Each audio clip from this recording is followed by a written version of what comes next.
हरकल शाह रोम ने उनके पास कुरैश के काफले में एक आदमी बुलाने को भेजा, और इस वक्त ये लोग तिजारत के लिए मुल्क शाम गए हुए थे।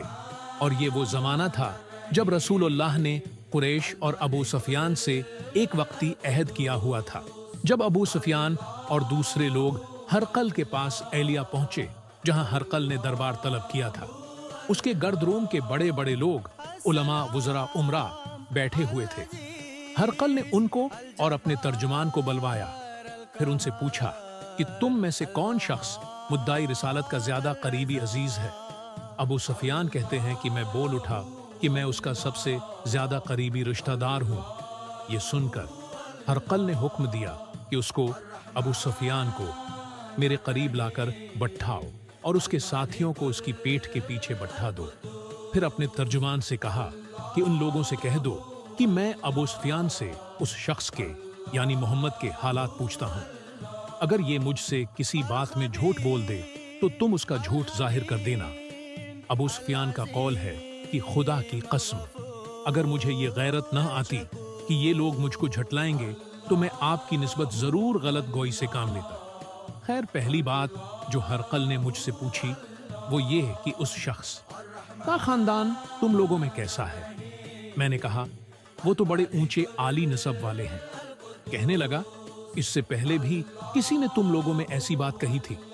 मैंने कहा नहीं। कहने लगा अच्छा, उसके बड़ों में कोई बादशाह हुआ है। मैंने कहा नहीं।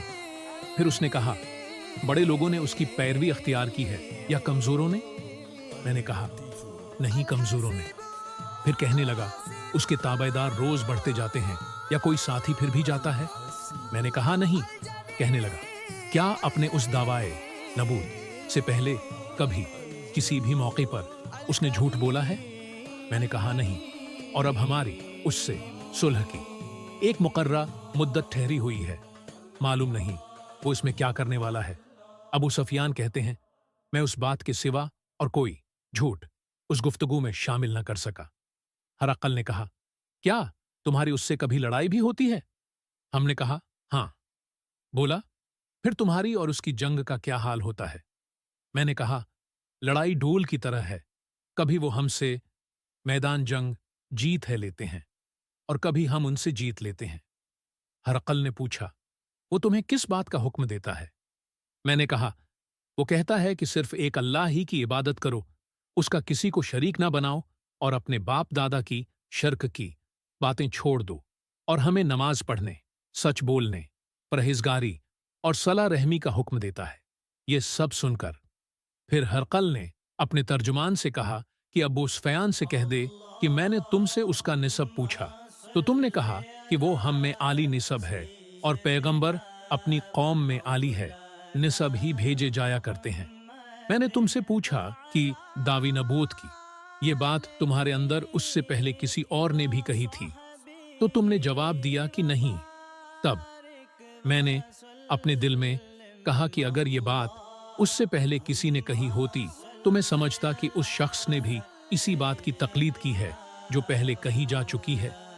मैंने तुमसे पूछा कि उसके बड़ों में कोई बादशाह भी गुजरा है। तुमने कहा कि नहीं। तो मैंने दिल में कहा कि उनके बुजुर्गों में से कोई बादशाह हुआ होगा तो कह दूंगा कि वो शख्स इस बहाना अपने आबा व इजदाद की बादशाहत और उनका मुल्क दोबारा हासिल करना चाहता है। और मैंने तुमसे पूछा कि इस बात के कहने यानी पैगंबरी का दावी करने से पहले तुमने कभी उसको दुरूग गोई का इल्जाम लगाया है। तुमने कहा कि नहीं। तो मैंने समझ लिया कि जो शख्स आदमियों के साथ दुरूग गोई से बचे वो अल्लाह के बारे में कैसे झूठी बात कह सकता है। और मैंने तुमसे पूछा कि बड़े लोग उसके पैरों होते हैं या कमजोर आदमी। तुमने कहा कमजोरों ने उसकी इत्तिबा की है। तो दरअसल यही लोग पैगंबरों के मुतबायीन होते हैं। और मैंने तुमसे पूछा कि उसके साथी बढ़ रहे हैं या कम हो रहे हैं।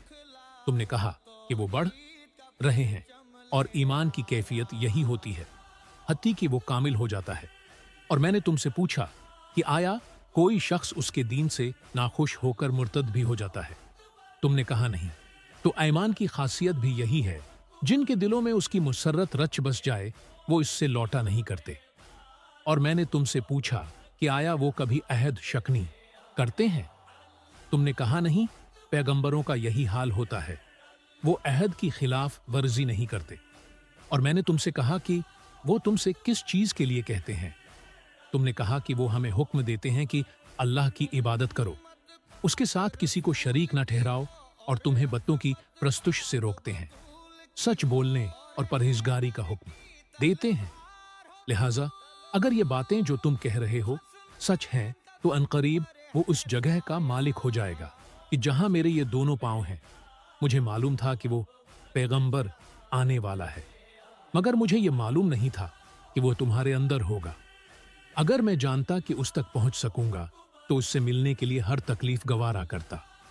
अगर मैं उसके पास होता तो उसके पांव धोता।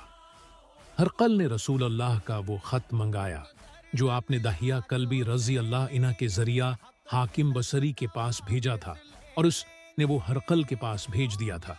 फिर उसको पढ़ा तो उसमें लिखा था, अल्लाह के नाम के साथ जो निहायत मेहरबान और रहम वाला है। अल्लाह के बंदे और उसके पैगंबर मोहम्मद की तरफ से ये खत है शाहरूम के लिए। इस शख्स पर सलाम हो जो हदायत की पैरवी करे।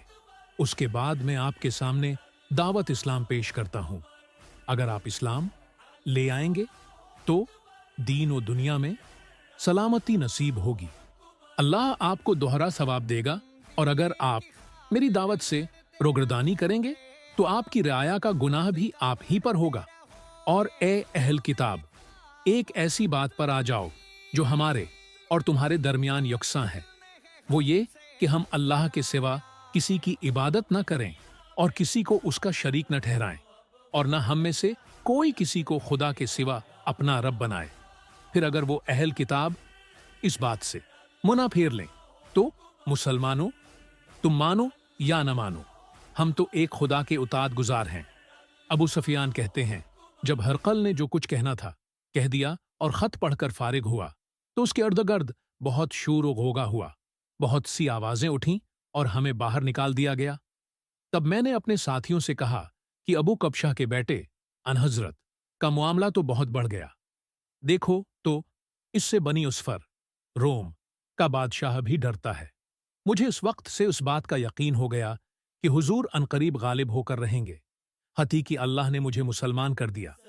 रावी का बयान है कि इब्न नातूर एलिया का हाकिम हरकल का मुसाहिब और शाम के नुसारी का लाट पादरी बयान करता था कि हरकल जब एलिया आया, आज हम आपकी हालात बदली हुई पाते हैं। क्या वाजह है? इब्न नतोर का बयान है, क्या हरकाल नजूमी था, ज़रेनिया नजूम में वो पूरी महारत रखता था।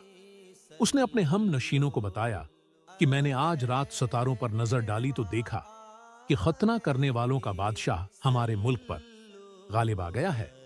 भला इस जमाने में कौन लोग खतना करते हैं? उन्होंने कहा कि यहूद के सिवा कोई खतना नहीं करता, सो उनकी वजह से परेशान ना हूं। सल्तनत के तमाम शहरों में यह हुक्म लिख भेजिए कि वहां जितने यहूदी हों सब कत्ल कर दिए जाएं। वो लोग उन्हीं बातों में मशगूल थे कि हरकल के पास एक आदमी लाया गया जिसे शाह गसान ने भेजा था। उसने रसूलुल्लाह के हालात बयान किए। जब हरकल ने सारे हालात सुन लिए तो कहा कि जाकर देखो वो खतना कहे हुए है या नहीं। उन्होंने उसे देखा तो बतलाया कि वो खतना किया हुआ है। हरकल ने जब उस शख्स से अरब के बारे में पूछा तो उसने बतलाया कि वो खतना करते हैं।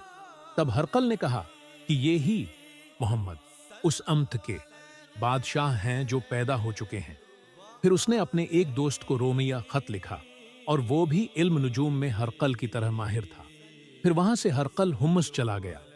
अभी हुम्स से निकला नहीं था कि उसके दोस्त का खत इसके जवाब में आ गया।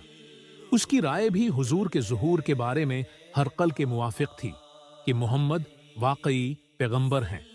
इसके बाद हरकल ने रोम के बड़े आदमियों को अपने हुम्स के महल में तलब किया और उसके हुक्म से महल के दरवाजे बंद कर लिए गए। फिर वो अपने खास महल से बाहर आया और कहा, ए रोम वालों, क्या हुदायत और कामयाबी में कुछ हिस्सा तुम्हारे लिए भी है? अगर तुम अपनी सल्तनत की बका चाहते हो तो फिर उस नबी की बियात कर लो और मुसलमान हो जाओ। यह सुनना था कि फिर वो लोग वहशी गुधों की तरह दरवाजों की तरफ दौड़े, मगर उन्हें बंद पाया आखिर जब हरकल ने इस बात से उनकी ये नफरत देखी और उनके ईमान लाने से मायूस हो गया, तो कहने लगा कि इन लोगों को मेरे पास लाओ। जब वो दोबारा आए तो उसने कहा, मैंने जो बात कही थी उससे तुम्हारी देनी पख्तगी की आजमाइश मकसूद थी, सो वो मैंने देख ली। तब ये बात सुनकर वो सब के सब उसके सामने सजदे में गिर पड़े और उससे खुश हो गए। बलाखिर हरकल की आखिरी हालत यही रही।